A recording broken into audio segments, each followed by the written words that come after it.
manda encima el mar.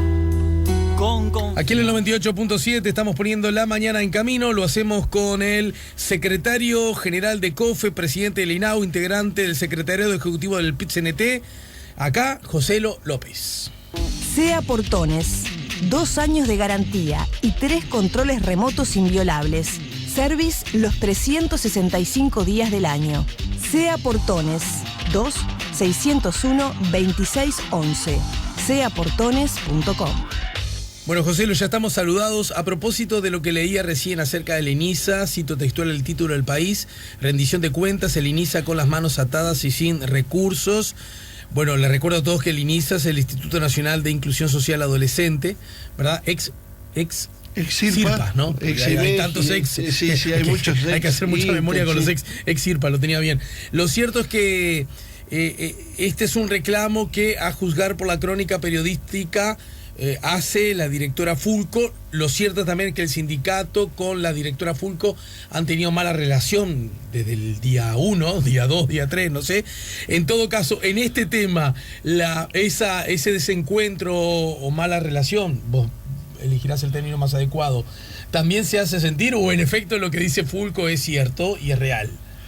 Bueno, nosotros, más allá de la controversia que se ha generado desde su asunción, fundamentalmente porque nosotros creemos que la gestión que se viene desarrollando en el INISA es absolutamente deficitaria, tenemos ámbitos de relación que han funcionado, de relacionamiento, que han funcionado muy adecuadamente con el directorio, sobre todo con los dos integrantes del directorio, que son los representantes de la negociación colectiva por el INISA, el señor Eduardo Cat, el doctor Eduardo Cat y el señor Viviano, y con ello hemos avanzado en muchas cuestiones, sobre todo en esto que de cara a la rendición de cuentas se planteaba, y que lo que define esa crónica es así, o sea, el INISA necesita recursos para su desarrollo. Nosotros en su momento habíamos planteado las dificultades que se generaba, a partir de crear un servicio descentralizado sin tener el aparato que se necesitaba para la creación, y eso lo está sufriendo el INISA hoy, porque sigue dependiendo, más allá de que es un servicio descentralizado, sigue dependiendo de todo el apoyo administrativo del INAU, desde el punto de vista de la liquidación de sueldo, de todo lo que tiene que ver con digamos, todo lo que es aparato administrativo depende exclusivamente de el INAU, y eso genera una situación muy compleja para el propio INISA, que aparte, por errores que se cometieron en la ley, tiene algunas prohibiciones que son, digamos, realmente llamativas, ¿no? Porque la institución no puede ni contratar personal ni destituir personal, lo que de alguna manera ata las manos a la propia institución, y es todo un embrollo a nivel generalizado que, bueno, en discusiones y en negociaciones que llevamos adelante con el directorio, nos pusimos de acuerdo en varias cuestiones que eran necesarias. Por ejemplo, el ingreso de personal, los recursos para la infraestructura, la necesidad de mantener el crecimiento económico en el salario de los trabajadores del INISA. Y bueno, todo eso fue en un paquete planteado por el INISA, por el directorio del INISA al Ministerio de Economía, y el Ministerio de Economía no aceptó nada que tuviera costo del presupuesto del INISA, como tampoco lo aceptó del INAU, ¿no? Por lo tanto, este presupuesto, que evidentemente esta rendición de cuentas que tiene las connotaciones que tiene, porque se había definido un presupuesto a 2 años, como si se fuera a definir un nuevo presupuesto, bueno, genera una situación muy complicada para las dos instituciones, particularmente para el INISA, y es por eso que nosotros, por un lado, le vamos a exigir al directorio del INISA que igual presente el proyecto de rendición de cuentas que estaba planteando al Poder Ejecutivo, porque al ser un servicio descentralizado lo puede presentar directamente al Parlamento. Y por otro lado, con el afán de que el Parlamento pueda redistribuir algo, o por lo menos dejar un hecho político. No, el Parlamento puede, de alguna manera, si hay una presentación en ese sentido por parte del directorio del INISA o del INAU, puede de alguna manera exigirle al Poder Ejecutivo que se asignen los recursos para poder contemplar esto que estaba de alguna manera acordado con los trabajadores y que es necesario para el funcionamiento y el desarrollo de la institución a nivel general, ¿no? Déjame entender algo porque ya te he leído a propósito de que no te gustó que la rendición de cuentas inicialmente prevista para 2 años, una especie de mini presupuesto, finalmente se decidiera que fuera vigente por 1 año. Pero déjame razonar a ver en qué está errado mi razonamiento. Si como está sucediendo no hay presupuesto adicional para el INAO en general, para el INISA en particular, a propósito de lo que estamos hablando, ¿no? Si fuera 2 años sería peor la cosa. Que sea 1 año, de alguna manera alienta cierta expectativa a que el año que viene la cosa pueda mejorar, ¿no? Bueno, eso es lo que está planteando el Poder Ejecutivo. A nosotros nos genera muchas dudas eso, sobre todo porque el año que viene es un año corto. El año que viene, en octubre, empieza el año electoral. Y como año electoral hay una prohibición constitucional que le prohíbe al Poder Ejecutivo aumentar el gasto en el año electoral. Por lo tanto, para que se aumente el gasto el año que viene, debería terminar de votarse la rendición de cuentas en el Parlamento y promulgarse por el Poder Ejecutivo antes de octubre, cosa que parece muy difícil, sobre todo en este nuevo escenario que hay ahora donde no hay mayorías parlamentarias. Entonces, a mí me parece que esto es una estrategia del Poder Ejecutivo que lo que está haciendo es, de alguna manera, seguir postergando el incremento del gasto, porque en esta rendición de cuentas es gasto cero, lo único que se hace es restituir lo que se había de alguna manera recortado en el ajuste fiscal del año pasado. Hay unos millones nuevos para la educación, ¿no? Bueno, es lo único que hay para la educación, para una parte de la educación que está lejísimo de lo que solicitan los propios organismos institucionales de la educación y mucho menos de lo que solicitan los sindicatos de la educación. Pero después, básicamente lo que tiene esta rendición de cuentas restituye el gasto que se recortó en lo que era el presupuesto que se había definido para 2 años. Durante este año se habían postergado varios gastos que ahora se restituyen. Por lo tanto, no hay más crecimiento del gasto y lo que se genera es esta situación muy compleja, porque en este año te dicen, no, vamos, como tenemos la expectativa de que va a haber un crecimiento económico el año que viene, dicen, no vamos a aumentar el gasto en esta y vamos a ver qué pasa el año que viene.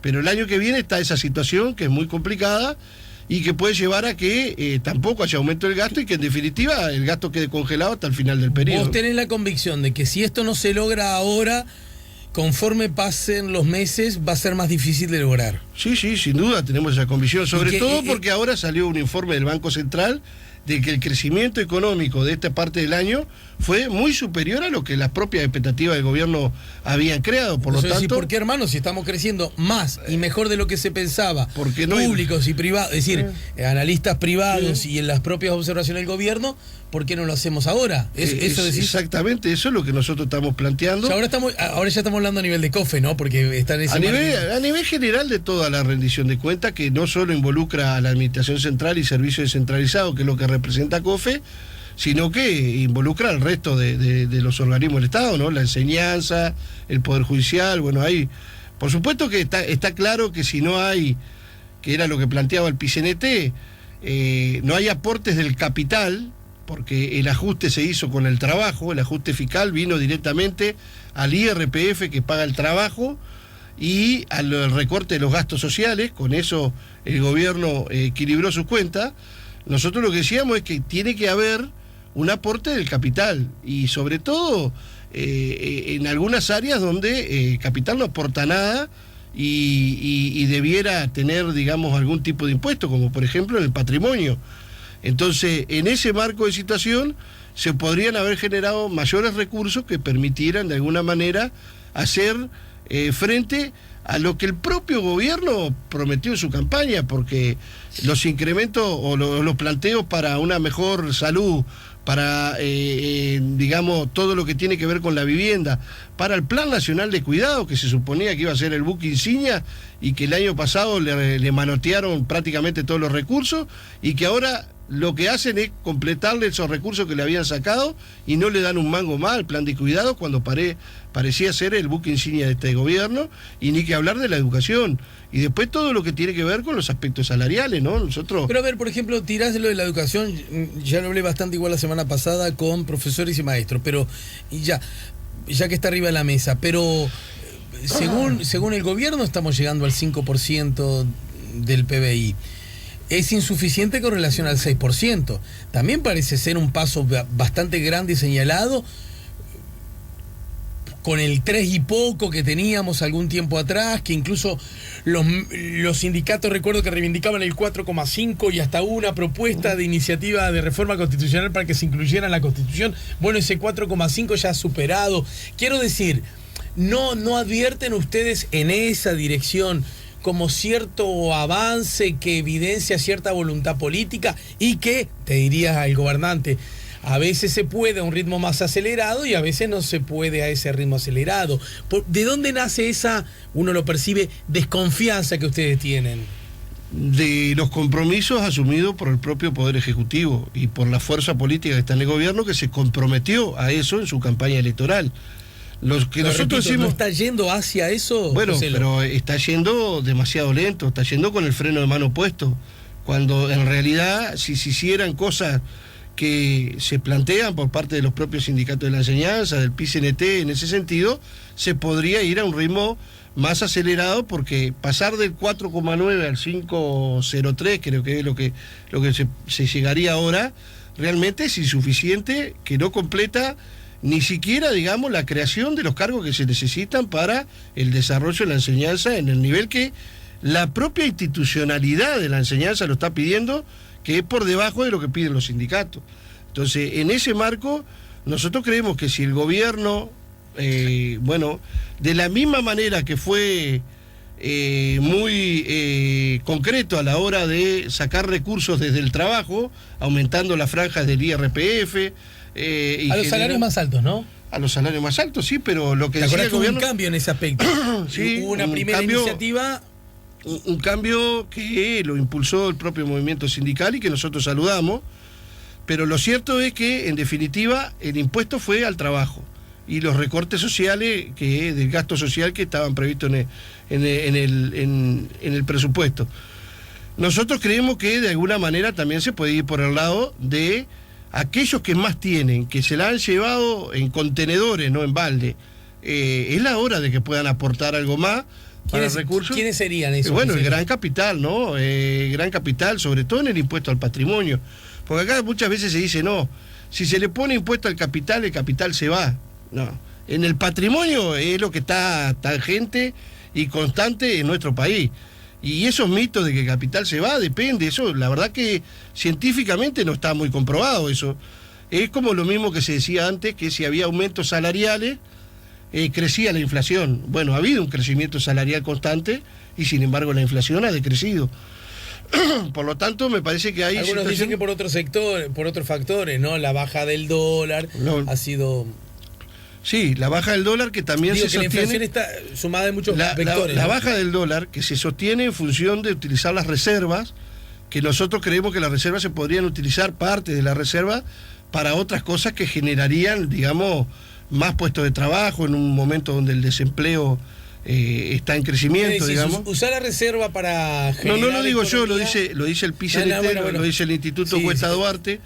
Y que el dólar siga bajando y chau, no te hagas problema, eso decís. No, lo que dice de que se podrían haber, lo que dice ese documento es que se podría haber utilizado un 10% de la reserva para generar inversión pública que diera de alguna manera posibilidades de incremento en el trabajo y de recaudación para el propio Estado. Eso es un elemento fundamental que dinamizaría la economía, porque lo que ha quedado demostrado que lo que sigue manteniendo el crecimiento de la economía fundamentalmente es el mercado interno, porque es cierto, ha habido algunas inversiones importantes, pero lo que funciona y lo que hace funcionar a la economía y mantener un crecimiento constante en momentos donde es cierto lo que dice el gobierno, estamos en una región complicada, en un momento internacional complicado. Sin embargo, nuestro país no pasa lo que pasa en los países vecinos, donde en algún caso hay recesión, en otro caso hay un congelamiento del crecimiento de la economía, Sí. y acá permanentemente sigue creciendo la economía, y eso está basado fundamentalmente en el gasto del mercado interno, y nosotros creemos que para que eso se siga dinamizando es necesario darle más plata a los trabajadores, porque los trabajadores no tienen capacidad de ahorro. Por tanto, cuanto más plata reciben, más plata gastan, y eso genera un dinamismo en la economía que les da crecimiento, ¿no? En ese contexto, mañana hay una movilización muy importante que implica detención de actividades por parte de COFE en todo el país, ¿no es cierto? Sí, hay un paro. ¿En qué consiste? Digo, para no solo hablar de la reivindicación, sino también darle dato al público acerca de qué cosas no va a poder hacer mañana. Bueno, sí, nosotros sobre todo lo que queremos es no generar inconvenientes en la población, por eso hemos sacado un comunicado que de alguna manera establece cuáles son los servicios que se van a ver afectados, y bueno, y todo lo que tiene que ver con la administración central, o sea, todos los ministerios, las oficinas de los ministerios van a verse resentidos sus servicios. En algunos casos directamente van a estar cerradas, en otros donde hay algún funcionario que no se adhiera al paro, puede de alguna manera haber alguna oficina abierta, pero va a estar con muy poco personal. Todas las oficinas que dependen de los diferentes ministerios, ¿no? Que tienen que ver con el Ministerio de Cultura, de Transporte, de Ganadería, de todos los ministerios que tiene el Estado Central. En ACE fundamentalmente solo se van a atender emergencias, urgencias y pacientes oncológicos. En el INAU las guarderías van a estar cerradas, todo lo que es tiempo parcial, o sea, de atención a niños y niñas en tiempo parcial, en niños que tienen familia, eso no va a estar abierto. Sí, por supuesto se va a atender a los chiquilines que están en condición de internados. Y bueno, las oficinas centrales del INAU, del INISA y de todos los servicios descentralizados que dependen de COFE también van a tener resentido su servicio. Por lo tanto, digamos, este va a ser un paro que realmente se va a sentir a nivel nacional, ¿no? Ahora, de verdad, cuando ustedes hacen este paro, ¿no? Que se detiene todas las oficinas, organismos, instancias estatales, ¿qué pretenden lograr? Porque ya parece estar muy claro que el mensaje del Poder Ejecutivo está redactado, armado, que tiene ciertas lógicas, ciertos equilibrios. Ya fue dado a conocer en el propio partido de gobierno, en la bancada del propio partido de gobierno. Ya en algunos días más ingresará a las distintas cámaras, los distintos actores parlamentarios lo estudiarán, ejercerán cambios en la medida de lo posible, sin aumentar gastos, porque eso es algo que la gente tiene que saberlo, ¿verdad? No, el Poder Legislativo no puede decidir operar gastos más allá de los ya marcados por el Poder Ejecutivo. Es decir, ¿qué aguja puede moverse? ¿Qué cambio puede procesarse? Siempre tengo esa gran duda ante esta instancia. Bueno, fundamentalmente el objetivo es ese, tratar de que antes del 30 de junio, que es el plazo máximo que tiene el gobierno para mandar el proyecto el proyecto de rendición de cuentas al Parlamento, se puedan lograr modificaciones, porque nosotros lo que estamos exigiendo no es solo modificar, sino que se establezcan como deben ser los ámbitos de negociación colectiva que están previstos en la ley de negociación colectiva en el sector público, y que realmente el gobierno lo ha vaciado de contenido. Ustedes imagínense que fuimos al Consejo Superior, nos pidieron postergar la reunión del Consejo Superior para tener algo para presentarnos. Cuando fuimos nos dijeron que en realidad no tenían nada, porque todavía no se había definido en el Consejo de Ministros los lineamientos del Poder Ejecutivo para esta rendición de cuentas, cosa que sonó muy sospechoso y que después lo reafirmamos cuando a los 4 días de haber pasado eso, el presidente de la República en el exterior del país hace un anuncio de que esta rendición de cuentas no iba a ser para los próximos 3 años como se había anunciado, sino que iba a ser solo para 1. Se nos convoca, a partir de lo que fue una movilización en el Consejo de Ministros que se hizo ahí en el cuartel de Blandengue, para el día miércoles para los ámbitos de negociación. Vamos a los ámbitos de negociación. Los representantes del Ministerio de Economía plantean de que, bueno, que esos son los lineamientos, hacen una presentación, digamos, de cuáles son los lineamientos del Poder Ejecutivo. El Ministerio de Trabajo, con buen tino ahí, plantea hacer un cuarto intermedio hasta el día viernes para ver si se podía modificar un poco el planteo que había llevado el Poder Ejecutivo, y cuando vamos el día viernes, los representantes del Ministerio de Economía nos dicen que ellos no podían modificar absolutamente nada porque estos eran los lineamientos del Consejo de Ministros y por lo tanto no se podía modificar absolutamente nada, cosa que generó la pregunta de ¿para qué nos convocaron entonces, no? Porque evidentemente sí, para decirnos lo mismo que nos habían dicho el día anterior. Y bueno, lamentablemente... Fue por eso que adjetivaste de parodia, algo así, ¿no? Fue una parodia de negociación, fue realmente una parodia porque se convocaron los ámbitos como para hacer algo, pero los actores del Poder Ejecutivo que estaban allí no movieron para nada la aguja, se mantuvieron rígidos, a tal punto que en el caso de la segunda reunión, nosotros, como somos un sindicato que representamos a dos instituciones, el sindicato, el SUINAU, representa a los trabajadores del INAU, y a los trabajadores del INISA, y se convocó a los directorios del INAU y del INISA. Los directorios fue primero, ingresamos a una reunión con el directorio del INAU, se hizo el planteo, el directorio dijo que estaba de acuerdo con todo lo que planteaba el sindicato, pero que los que mandaban era el Poder Ejecutivo. El Poder Ejecutivo, sobre todo los representantes del Ministerio de Economía, dijeron: no, nosotros, estos son los lineamientos y no nos podemos mover. Hicieron todo el speech de por qué supuestamente ellos no se pueden mover.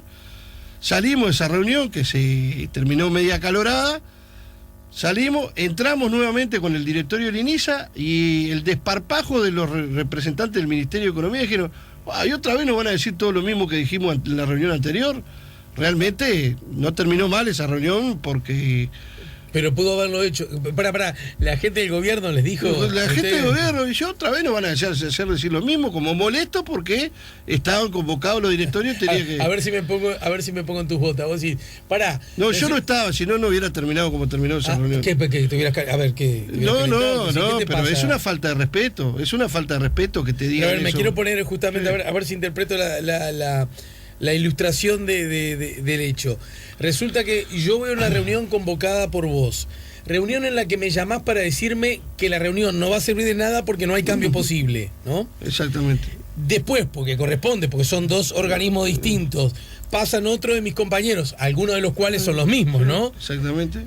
Y vos todavía te enojás porque me tenés que repetir lo mismo. Exactamente. Es una falta de respeto a la negociación colectiva. O sea, cuando en realidad, a ver si soy bueno como dirigente sindical, el enojado debería ser yo, que me tengo que bancar, que me digas 2 veces que no se puede, y que me trajiste a una reunión que es una parodia. Exactamente. Pero ¿quién te crees que sos? Porque no te vas un poquito.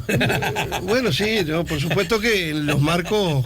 ¿Pasan esas cosas o no? No, sí, por supuesto, ha habido reuniones que terminan muy acaloradas, digamos, con discusiones muy fuertes, porque en definitiva cada cual va a defender sus intereses allí, pero siempre en el marco del respeto, ¿no? Ahora, si alguien viene... ¿Quién te crees que sos porque no te vas un poquito, no? Y bueno, en alguna oportunidad se ha llegado a algún epíteto fuera de lugar, digamos, pero lo que no puede suceder es que te moleste por hacerle el trabajo que te mandan a hacer. Y que todavía lo digas con una total falta de respeto hacia las propias autoridades de la institución, y ni que hablar a los representantes del sindicato. Uh-huh. Por gente que en realidad, si uno por supuesto no respeta el trabajo de todo el mundo, pero los que van a las negociaciones, los representantes del Ministerio de Economía que mandan algunas negociaciones, si vos vas y los ves, no los conocés, no son de primera línea, funcionarios de primera línea del Ministerio de Economía, ¿no? Entonces, realmente todavía que tenés que bancarte esa situación, que te falta el respeto, parece bastante complicado, ¿no? Bien, lo cierto es que mañana ocurre lo que ocurre, en el marco a ver si se puede incidir de algún modo para que de aquí a 10 días, porque quedan 10 días. Yo creo que es posible que aparte de el paro general de 24 horas del día de mañana, la semana que viene haya otro tipo de instancias de movilización. ¿Otro paro? Puede ser paro, puede ser concentración, puede ser ocupación, puede ser cualquier medida dependiendo de lo que se pueda mover en estas horas. Nosotros hemos tenido la información extraoficialmente de que capaz que el proyecto de rendición de cuentas se eleva hoy al Parlamento. lo que claramente eso demostraría de que el gobierno se quiere sacar este problema encima, mandarlo al Parlamento antes del paro del día 21, ¿no? Del día de mañana. Es realmente llamativo de que el Poder Ejecutivo no ha pasado. Mira, yo tengo más de 20 años en la dirigencia sindical.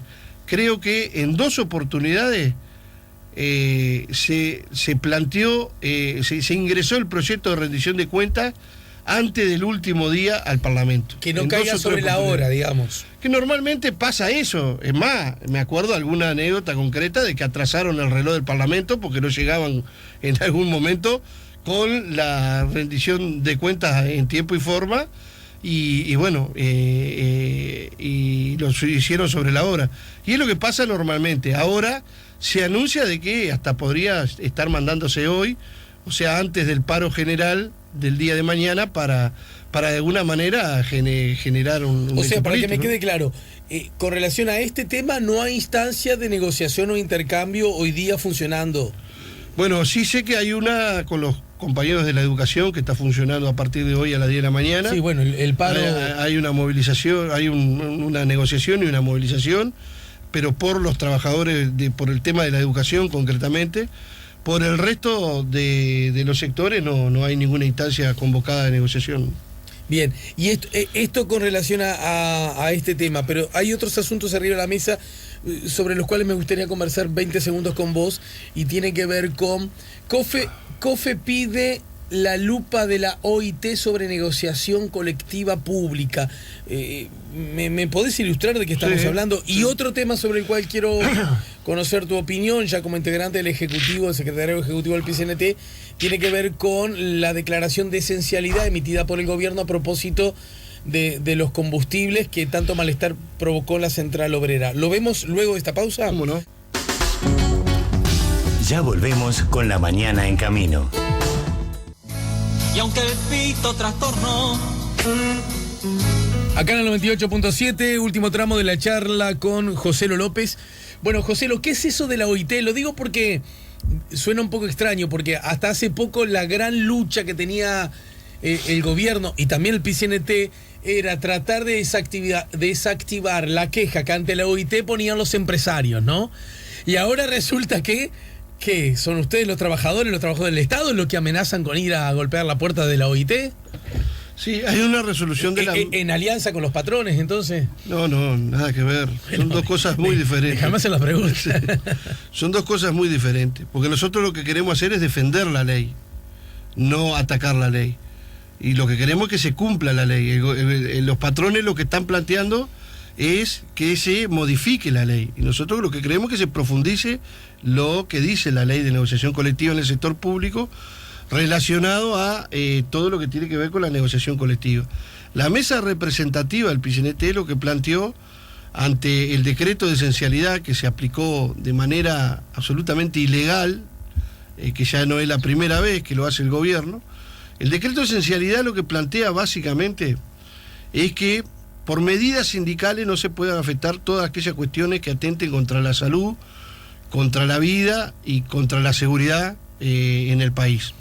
Por lo tanto, si cualquiera de los sindicatos va a tomar alguna medida y se declara la esencialidad, hay que definir cuáles son los servicios que hay que cumplir con una guardia gremial para garantizar, digamos, esas cuestiones.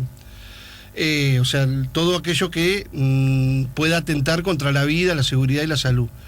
El problema es que el gobierno está utilizando este decreto, como otros decretos que han aparecido por allí, de una manera absolutamente ilegal y por encima de lo que la propia letra de la ley le establece. Porque, por ejemplo, en ANCAP o en cualquier otro servicio, lo que tiene que hacer el Poder Ejecutivo es definir, bueno, este servicio usted me lo tiene que cumplir con una guardia gremial porque esto puede atentar contra la seguridad o la vida o la salud de las personas. Y ese servicio es el que hay que ponerle una guardia gremial. Ahora, definen la esencialidad para todos los servicios. Por lo tanto, truncan el derecho de huelga que tienen los trabajadores y que está, de alguna manera... ¿En qué casos ocurrió eso, por ejemplo? Bueno, por ejemplo, en el INUMED se declaró la esencialidad el día antes que empezaran a tomar las medidas. Y se declaró para todo el INUMED.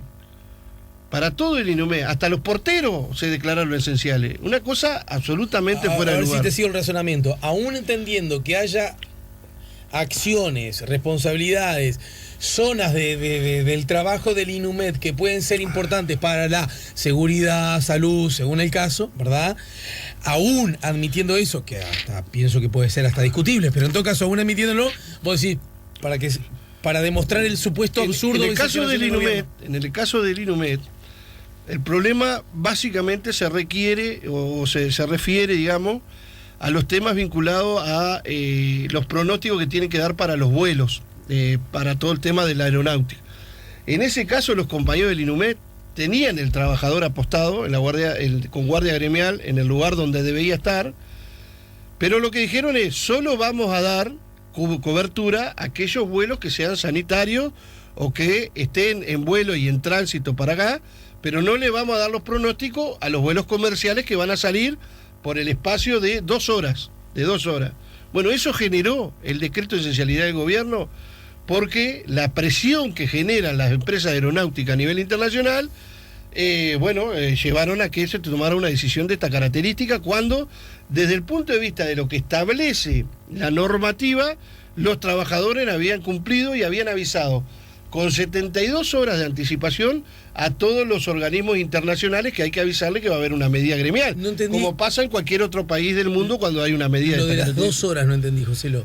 Lo que ellos establecían es que en un espacio de 2 horas no iban a dar los pronósticos para los vuelos que estaban en tierra y que iban a despegar, como parte de la medida que se estaba tomando. Un retraso de 2 horas de 2 horas del que te agarró al comienzo. A lo mejor era de media hora. Claro, eso genera otras distorsiones porque hay conexiones en otros aeropuertos y bueno, genera evidentemente, pero es la manera que tienen los trabajadores de alguna manera de presionar por sus reivindicaciones. Pero esto pasa a nivel mundial, se ha visto por la tele, digamos, que hay medidas que se toman en algunos aeropuertos de diferentes partes del mundo que generan estas situaciones cuando hay algo que se está protestando. Sí, para serte franco, yo lo he visto, es más, en Inglaterra hace poco hubo terrible paro, no, en Francia, terrible paro, pero tenía que ver justamente con las compañías aeronáuticas, no con los señores del pronóstico, ¿no? No, pero ha habido paro en Italia, en Australia, sobre todo con el tema de los controladores aéreos, de los... Como sea, vos decís... Sí. Es la medida que se tiene, ¿no? Vos decís que en ese caso el gobierno abusa.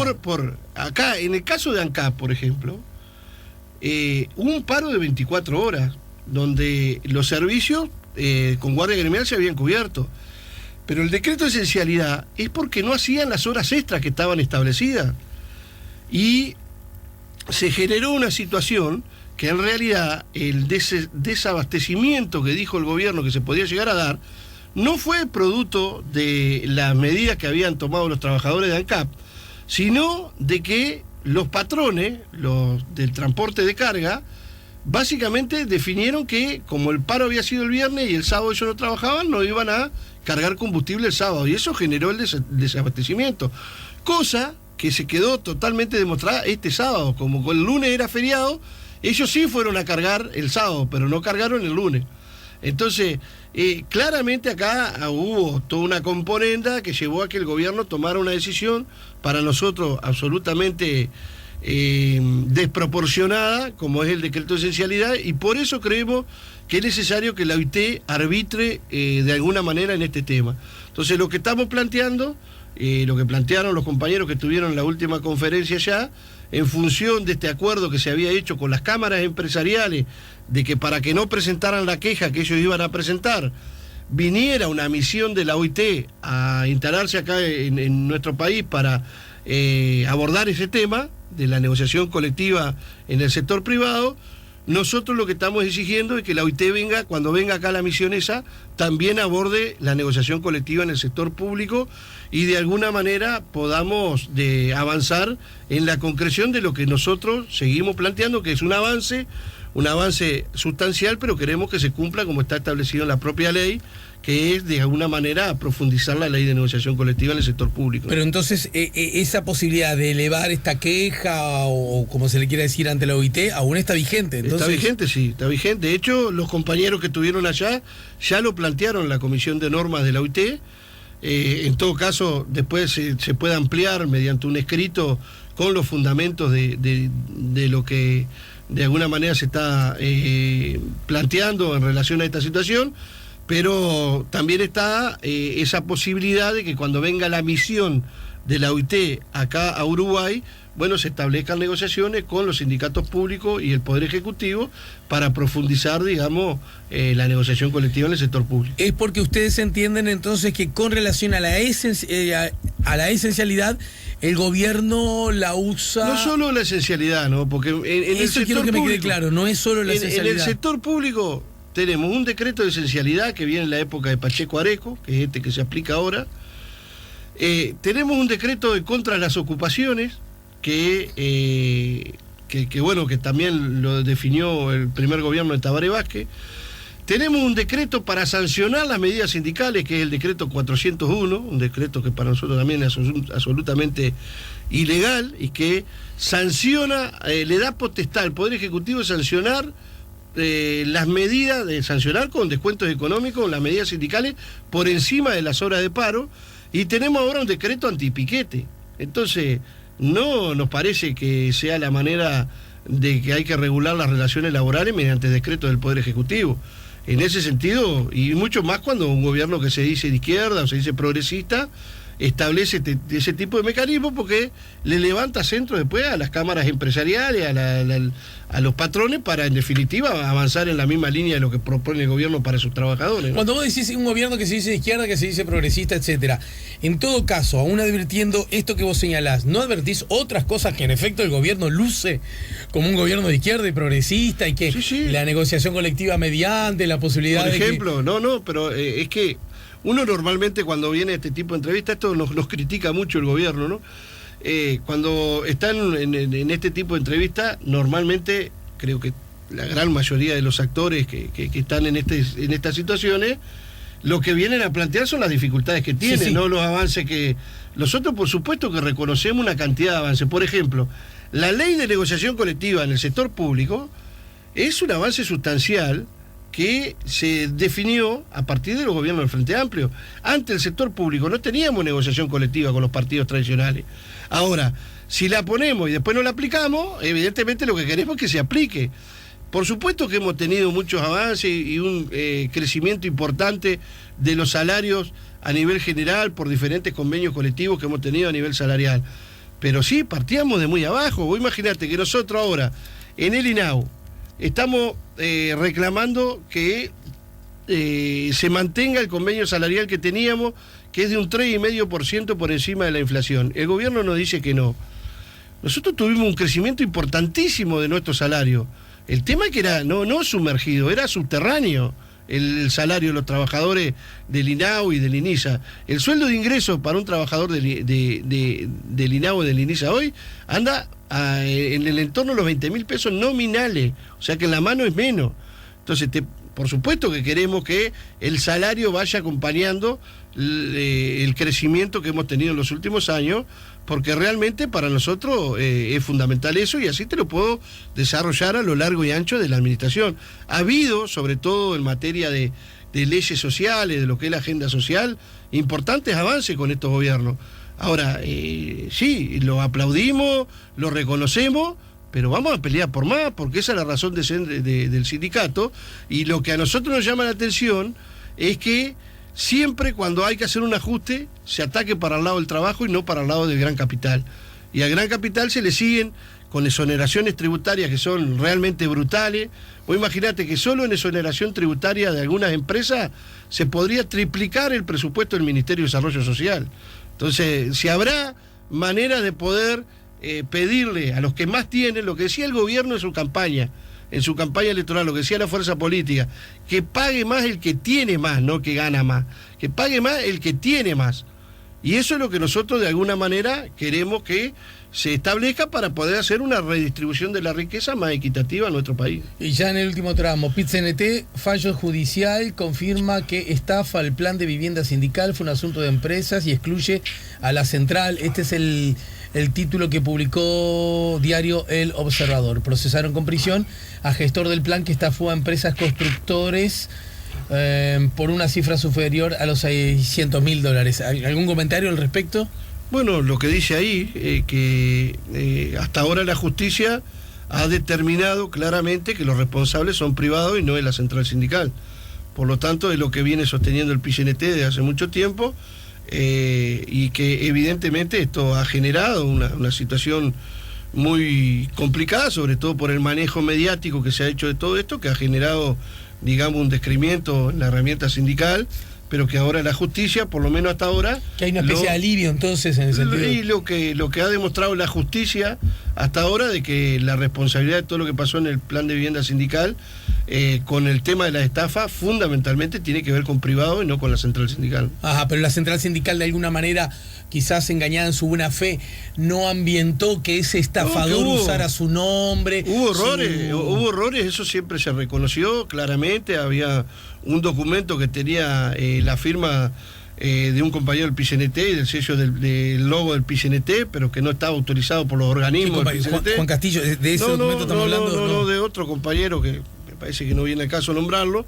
pero que en definitiva ese error se reconoció, pero no fue nunca eso planteado por ningún organismo del PIT-CNT, y está absolutamente demostrado hasta ahora por parte de la justicia que el PIT-CNT no tuvo ningún tipo de responsabilidad ni en lo que se manejaba de las coimas, ni en la estafa, ni en nada de eso. O sea que el estafador en todo caso usaba la grifa, la marca. Exactamente. Mira que yo soy el PIT-CNT, tengo que pedir plata para hacer... Trabajaba en nombre del PIT-CNT cuando no tenía el aval del PIT-CNT. Y ese aval nunca fue, aunque sea llamémoslo así, mal interpretado, nunca o mal usado, nunca fue dado a este individuo. Porque a lo mejor nunca, sí, yo pude haber tenido el aval, y aún con ese aval, repito, de buena fe, haber hecho mal las cosas, ¿no? No, pero el aval para eso no estaba. Lo que había era un documento firmado por un compañero que ni siquiera era dirigente del PIT-CNT, pero que lo que establecía ese documento era que le daban la autorización para empezar las negociaciones, no para hacer los negocios, ¿no? Para hacer los contactos y después definir. Y lo que pasó es que esta gente, estas dos personas, una falleció ya, sí, pero la otra, bueno, se habrá comprobado por la justicia de que en definitiva la responsabilidad recae sobre ellos. Hace un par de meses salió un título que yo lo tenía guardado para conversarlo contigo. Justicia condena al INAU a pagar 2.550.000 pesos a madre de adolescente sometido a prácticas sistemáticas de tortura. El juez letrado de primera instancia en lo contencioso administrativo de primer turno, Gabriel Onián, emitió el martes 4 la sentencia definitiva. Bueno, sobre esto, ¿algún comentario? Porque que pase eso...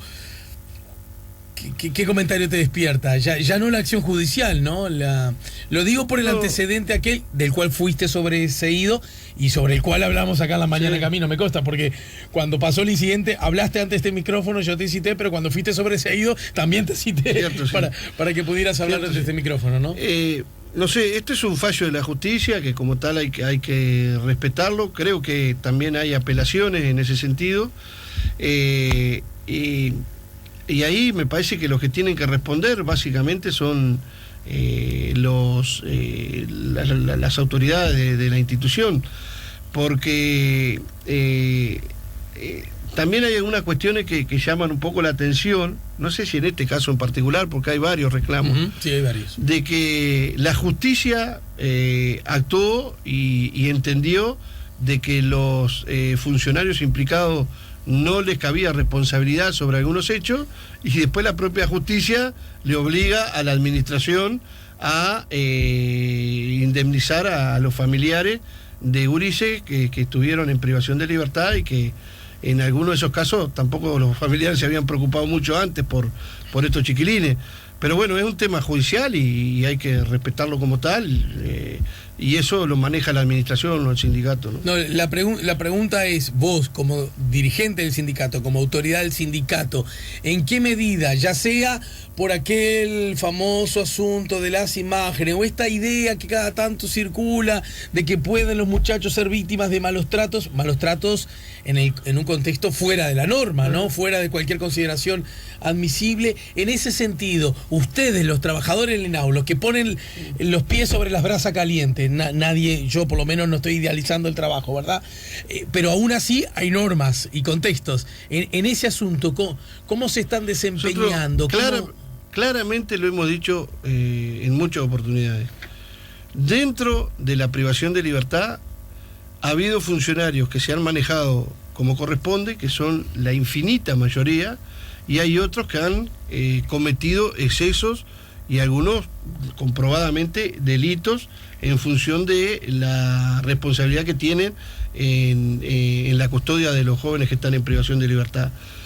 Todo eso que ha pasado, que seguramente puede haber todavía alguna situación y que en el futuro seguramente va a haber más, se tienen que tratar con la rigurosidad que establecen las normas, con las garantías para los gurises, para los trabajadores, para determinar las investigaciones administrativas, y si se comprueba que ha habido este tipo de excesos, de malos tratos, hay que actuar con todo el peso de la justicia en este sentido. Por lo tanto, nosotros, cuando se dan todas esas garantías y se comprueban situaciones de esta característica, nos parece que la administración tiene que actuar en consecuencia y tiene que desprenderse directamente de esos funcionarios. Nosotros no tenemos dos discursos en ese sentido. Lo que sí claramente decimos es que hay situaciones en las cuales directamente hay que utilizar la fuerza para contener a jóvenes que muchas veces están exaltados, agrediéndose entre ellos, agrediendo funcionarios, intentando fugarse o romper las instalaciones y ahí hay mecanismos que están establecidos mediante un protocolo que ahora sí está claramente promulgado, que hay que manejarse dentro de esas reglas. El que se exceda esa regla va a tener las sanciones correspondientes, ¿no? Joselo, bueno, te despido, te agradezco mucho. En síntesis, mañana está el paro de COFE para todo el país y ustedes no descartan que de aquí a cuando se venza el plazo haya otra acción sindical, digamos. Seguramente antes del 30, si no cambia algo profundamente en estas horas, va a haber alguna movilización más. Y después, bueno, por supuesto que en la etapa parlamentaria también, o sea, son 45 días en cada cámara, y ahí vamos a estar. Vos dijiste, a lo mejor existe la chance que por algún dato que tienen, que el Poder Ejecutivo entregue la rendición de cuentas, qué sé yo, vamos a jugar mañana mismo, sí, ¿no? Entonces, si la entregas mañana mismo, ¿qué sentido tiene que ustedes sigan haciendo cosas? Alguien podría decir. No, sí tiene sentido, porque en el caso, por ejemplo, de los servicios descentralizados, INAU, ACE, el INISA, los directorios de estos organismos, al ser servicios descentralizados, hasta el 30 tienen posibilidad de mandar sus propios proyectos, aunque no coincidan con el del Poder Ejecutivo, ¿se entiende? Entonces tienen posibilidad de hacerlo, por eso hay que profundizar ahora en esta etapa para que lo que nos dicen los directorios a nosotros lo puedan plantear directamente en el Parlamento, porque si no, no están haciendo un doble discurso. Porque vos decís que a lo mejor a ustedes les hacen una cara y claro, entonces, otra. Entonces, si realmente lo que ellos dicen es que precisan esos recursos, los tienen que presentar al Parlamento. Pero el Parlamento igual no puede generarlos. No puede, pero sí lo puede presentar el directorio de cada una de estas instituciones. Después, cuando empiece la etapa parlamentaria, cuando empiece a tratarse la etapa parlamentaria, ahí lo que queda es hacer una redistribución de los recursos que ya están asignados por el Poder Ejecutivo. Por ejemplo, si te dieron 10 millones para comprar el pan, vos capaz que de esos 10 millones sacás 5 para comprar las papas, por poner un ejemplo. Ahí se puede hacer una distribución. El tema es que esta rendición trae agregados pocos y van casi en forma unánime a la educación, ¿no? Sí, y está bravo sacarla de la educación. Pero hay, de todas maneras, dentro de cada uno de los organismos hay presupuestos que se pueden redireccionar, digamos, ¿no?